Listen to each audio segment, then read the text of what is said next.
Hi, welcome to my channel. My name is hautemesstom, and thank you so much for clicking on this declutter. This is part of my larger mid-year declutter series, and I'm going to be releasing it segments by segment over the course of however long it takes me to get through it. And then after I post all the segments, there will be one mega cut, super long video, because I know a lot of people like to unwind and watch these and relax.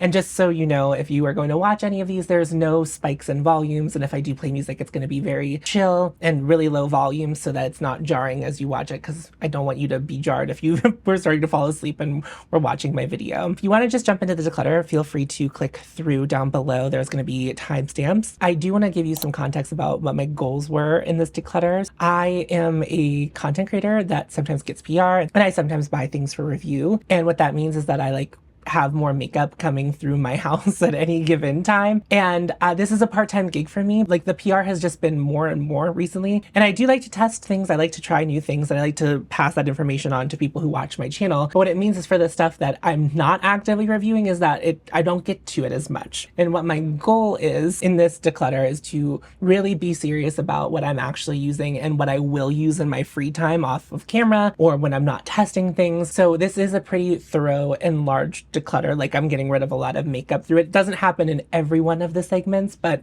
in most of the segments, there's a lot of makeup being decluttered in the series. I don't want you to ever feel that your makeup collection is too small or your makeup collection is too large. We're all allowed to navigate the beauty space as we see fit. But my personal belief, my personal opinion is that I think that we should be consuming makeup products, buying makeup products with the intent that they are going to be really, really good products that we are going to want to use all the way up, that we're going to love as long as we can, whether or not we get to it enough to use it before it either goes off or we get bored of it. I think that we shouldn't be buying makeup with the idea or the feeling that we are gonna do a declutter later. It's a little bit different for me as a content creator, but like, if I wasn't a content creator, that would be how I would want to buy makeup. Like, that would be my vision for it. And that's not to say I'm not going to ever buy and keep makeup in the future. It's not to say that whenever PR comes through that I might not keep some of it because it's really high quality, but I'm just doing this all with the understanding that my personal makeup collection, the stuff that I consider to be mine, the permanent collection, is something that I need to keep a little bit smaller than I have in the past. This isn't to tell you that you need to declutter your makeup collection. Just know that going through that is the approach I'm coming at this with. It's really important for you, as someone who might not be a content creator who gets PR or has additional money coming in for the sole purpose of reviewing makeup, to view this as something that's a part of this job and not something that you should have to do as a consumer. That's all I wanted to say before we jumped into it. So I hope you enjoy my declutter.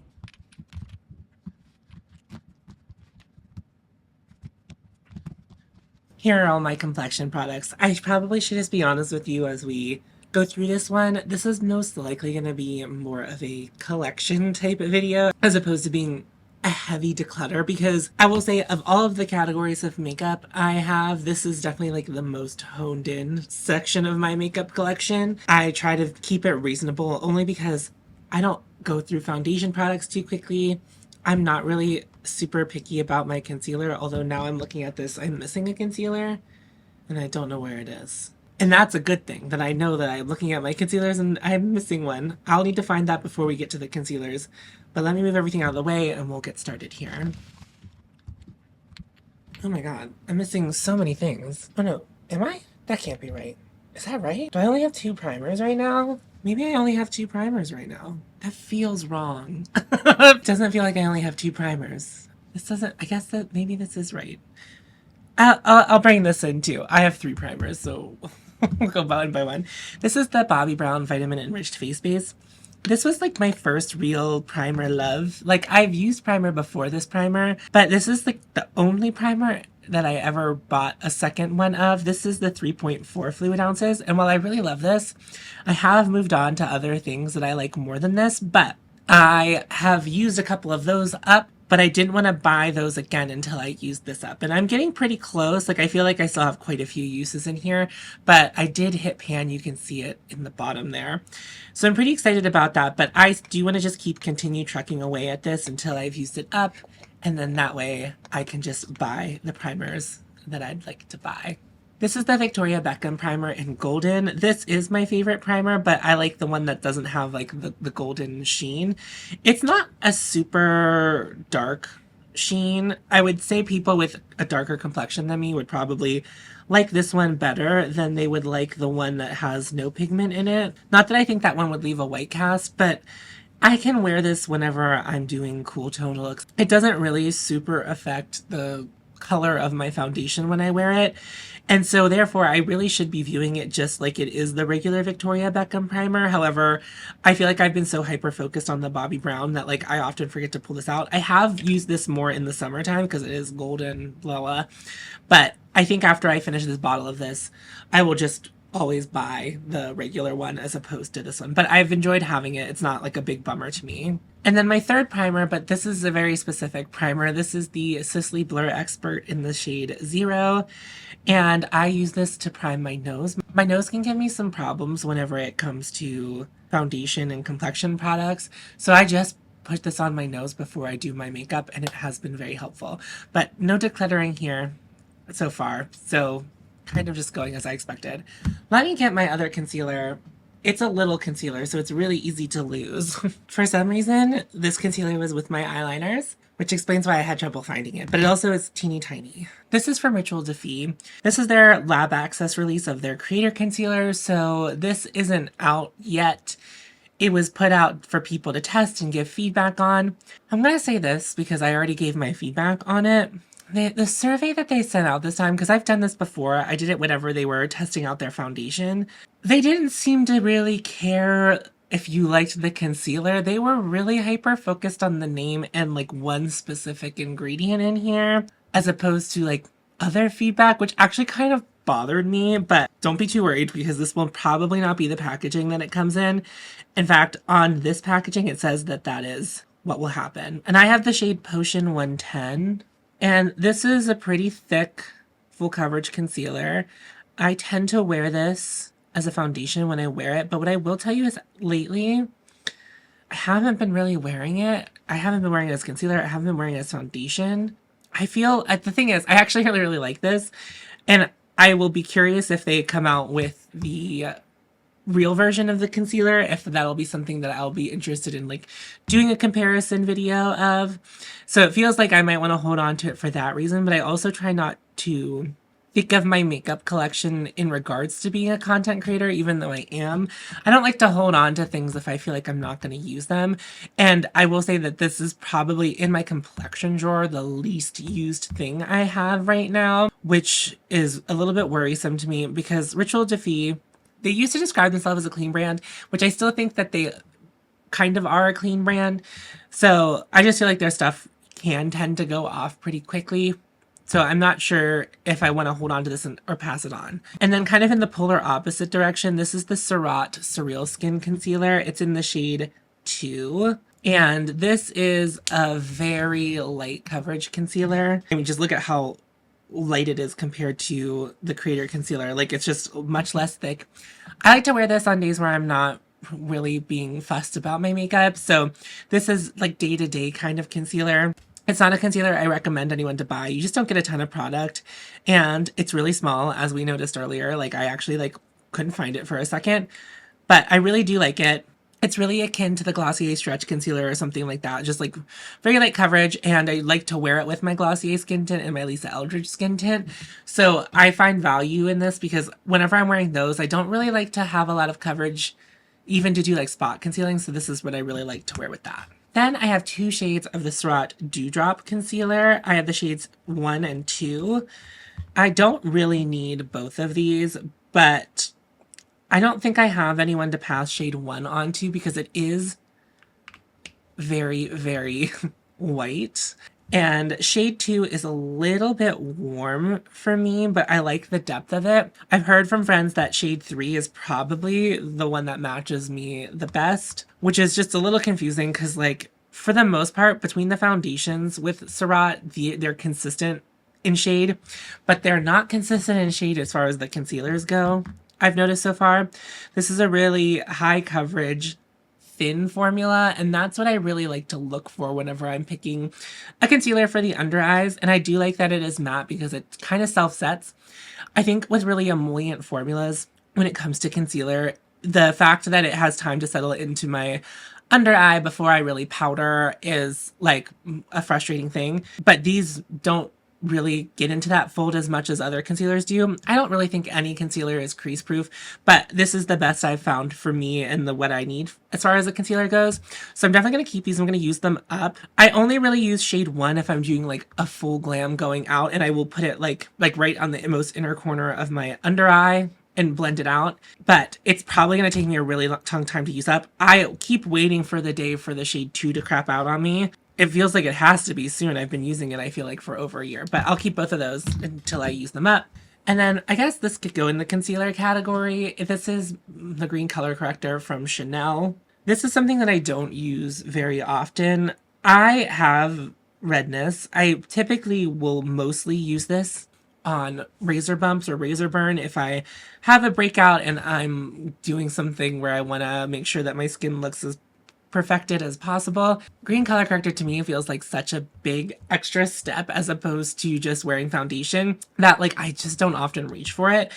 I like to have it because I do occasionally feel like my skin's pretty red and I need something, because like sometimes I'll mess up my skincare or something and my skin will be a little bit red. So I like to have it just in case, but it's not something that I would like when I use this up, I don't know if I will run to grab another green color corrector, but if I do, it certainly won't be this one. This one doesn't feel like special enough to like spend this much money on it. And I'm not always utilitarian whenever it comes to things, but green color corrector feels like something that I feel like I need to be more utilitarian about because I just don't use it that much.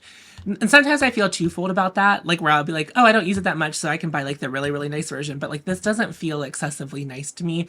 Even in packaging, it's just like, it's kind of whatever. I forgot a primer. I don't know if I talked about this in my highlighter section or not. This is the Auric Glow Lust in Morganite. I was like, there's something missing here. And I like to use this mostly on the cheek, but sometimes I'll use it as a primer. It doesn't fit in the drawer with my other highlighters, so I do keep it with my primers. This isn't going anywhere. I really like the coverage that this provides, and it kind of evens out my skin and then highlights, which I really, really like. And if I'm putting it on top of foundation, that's not really a concern. But if I put it under my makeup, I feel like it evens out my redness before I put things on top of it. Therefore, weirdly being like a highlighter that also covers up some of my problem areas, where as a lot of highlights just tend to enhance and make things look worse whenever you put things on. But I don't find that with the Auric Glow Lust. I really love this stuff. Here are my 5 what I consider to be foundation products. 2 of them are skin tints. You know, I don't consider that to be a different category. This is the Glossier skin tint. I have the shade G11, and I like this because it is super light coverage and incredibly blurring. Like, I think that's like really what's so great about the Glossier skin tint. I don't think it's for everyone, obviously, like that's very sheer, but I don't often feel like I need a ton of coverage, and this can be just the right amount.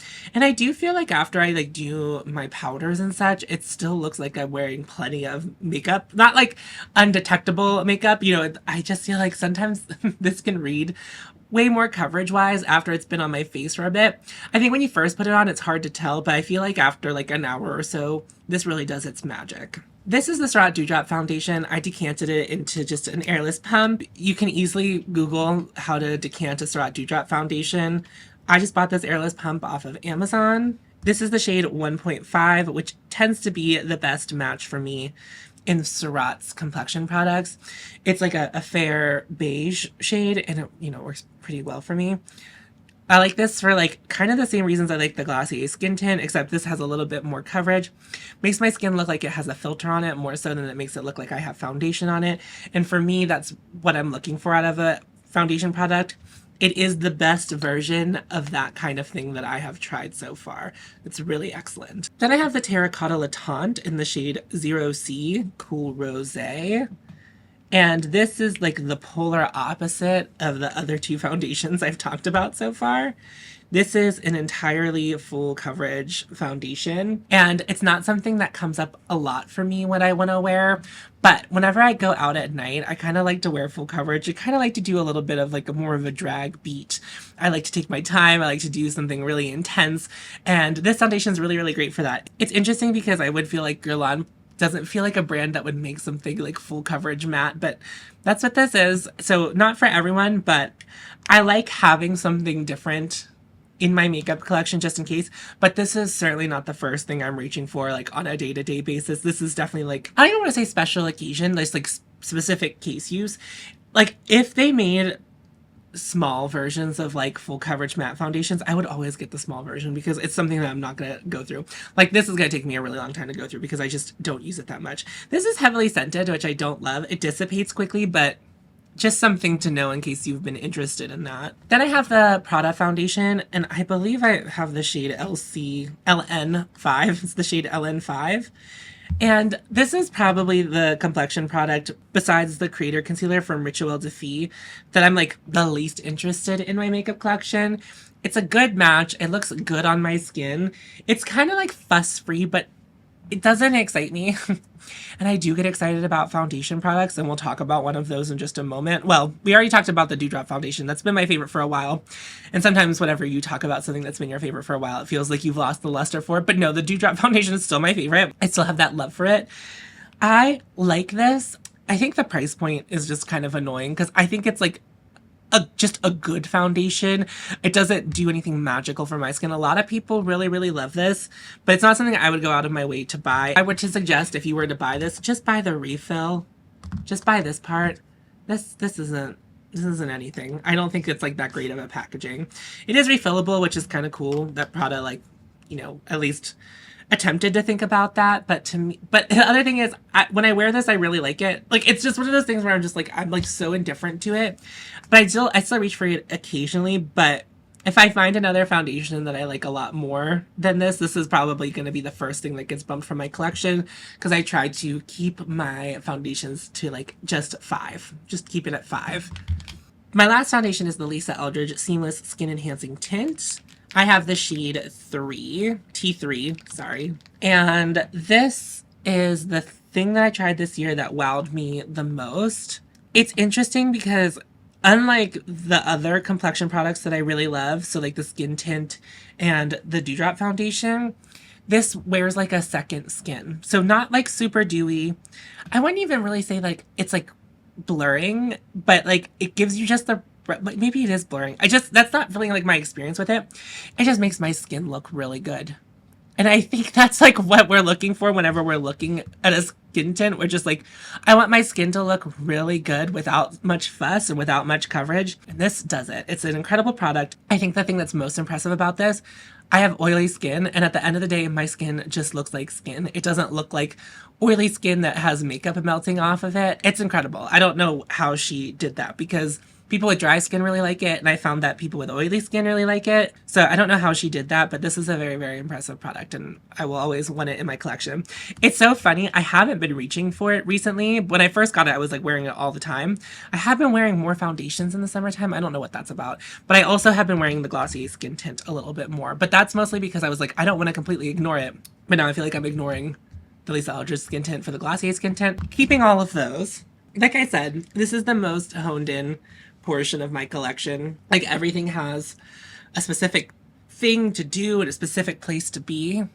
Then I have 3 powders. Obviously the Sisley Blur powder that I talked about earlier is also a powder, but I use it as a first step as opposed to a finishing step. So I think of it more as a primer. That's where it lives in my mind palace. So these all do very specific things. This is the Charlotte Tilbury Airbrush Flawless Setting Under Eye Powder in the lighter shade. As you can see, I have some pan in it, which is really exciting. Actually, like I'm making some good progress on my powders, which is interesting. I know I just told you I have oily skin, but for some reason, powder takes me a really long time to go through. So typically I like to match my concealer to my under eye and then use this to brighten as opposed to using a brightening under eye concealer and then also using this on top, because I feel like this just gives me just enough brightness. This has a really, really nice blur to it. I quite like this product. I don't love the packaging of it, and like the powder in there is a little bit loose, but that's consistent with all of Charlotte Tilbury's refillable compacts. She just needs to put stronger magnets in them. I do like that she makes them refillable, but also the refill costs like maybe $2 less than the one with the compact. And that just says to all of us that the compact isn't worth that much money, because a lot of times when you're talking about refillable product, the refill is significantly less expensive than the original product that comes with the compact. Anyway, all that being said, I like this. I'll finish it up. Then for just my regular setting powder, I have the Prism Libre in the Voile Rosé shade from Givenchy. And I like this a lot, actually. When I first bought it, I was less excited about it, but this has a good amount of blur. I'm not the biggest fan of a loose setting powder. I like to have one on hand because I do prefer loose setting powder if I'm going out at night and I need to use like a lot of powder to offset what oils might come through. And when I'm wearing the terracotta latte and I'm going out, I will bake my under eyes, which I know is like old school, but I don't do that on the day-to-day. I only do that when I'm like going out at night. It's going to be dark. It just looks better at nighttime. But yeah, it's a very lovely, incredibly flattering powder that I think people with dry skin would like, and I think people with oily skin would like. I don't use a ton of it. I mostly just kind of use what's in the cap and set my face if I'm just using it for a regular day-to-day. But I like having a loose setting powder on hand, but this will probably take me forever to go through because I do reach for pressed powders more than I reach for a loose powder. And then this is the Chantecaille Perfect Blur Finishing Powder. I have the shade light to medium. This was old limited edition packaging. If you have this now, it's not going to look like this. I'm getting so close to finishing this, actually. Now, this is a baked powder, so it has that like grid pattern on the bottom. And right now, all of the embossing is off, even on the sides, which is great because for a long time it was like the embossing just kind of like a sunset around all of the work I've done. I can see the grid pattern underneath the powder almost all the way to the edge. And that's really exciting because I've been using this since 2021, I think. Whenever this version of this packaging came out, I've had this for that long, which is pretty wild. But I really love this product. It's a nice finishing step. I still use a setting powder before I use this. I have oily skin, so powdering up doesn't really bother my skin. It still looks good on my skin. But yeah, I don't consider this to be a setting powder. I've seen other people use it just as a setting powder, but I think it has like a little bit of grip and it's not something I sweep on my face. It's something I press onto my face with a buffing brush. So I like to have the makeup underneath set before I go in with this. And I mostly keep this in the center of my face, like down my nose, in the center of my forehead, at the front of my cheeks, just where like my pores are a little bit more prevalent. I did not get rid of any complexion products today, but I told you that that was likely going to be the case beforehand. I feel really good about that. So thinking about it a little bit more, if I'm going to be a little bit harsher, I could definitely put the Creator Concealer in my Purgatory box. And as I say that, I just kind of know if I put it in the Purgatory box, I'm not going to like reach for it that much. But I think I'd rather do that than like outright declutter it. So I'm going to put this in my Purgatory box. And then I'm just going to put all of this back in my drawers. So I feel successful. Another category done. So all I have left to record is eye products, which is going to be a doozy of a video on its own, but just like a doozy of a task because I am going through my single shadows. Thank you so much for watching the video. I hope you enjoyed it. Before you leave, I would like for you to go into my description box. I have linked to a family that needs help in Gaza. It's a GoFundMe, and I got that GoFundMe from Operation Olive Branch, which is doing work to help the people in Gaza get money directly to them to help their families get out. So please check that out down below before you leave the video. But if you are new here and you aren't subscribed, I would love to have you subscribe. Basically, the thesis I gave at the beginning of this video is the thesis of my channel. I want to help you and help myself build the habit of being more discerning about what we're buying and how much we are buying. It's not like always focused on buying, but that's kind of what the deal is. So I'm doing fashion content, fragrance content, and I also obviously do makeup content. My approach to shopping and things now is to buy really nice things that I know I'm going to use. And if they're more expensive, so be it. I just want to make sure that I'm buying things that I know I'm going to use as much as I can and love them for as long as I can. So that's like the goal here. So if that sounds good to you, I would love to have you subscribe. Make sure you like this video and share it with anyone who you think would like this video. I mean, I know declutters are pretty popular, but go ahead. That really helps me out. That'd be really nice. And if you are decluttering, let me know in the comments down below. I'm also on Patreon and I have channel memberships. You can check them out linked down below. I do some additional content over there. If you want to check it out, feel free, but there's no pressure to liking, watching, commenting. That's really great for me, and you don't need to do any more than that. So no pressure there. But that wraps up today's video. Remember to follow your hope and you'll find me. And I'll see you in a video very soon. Go forth to doubt.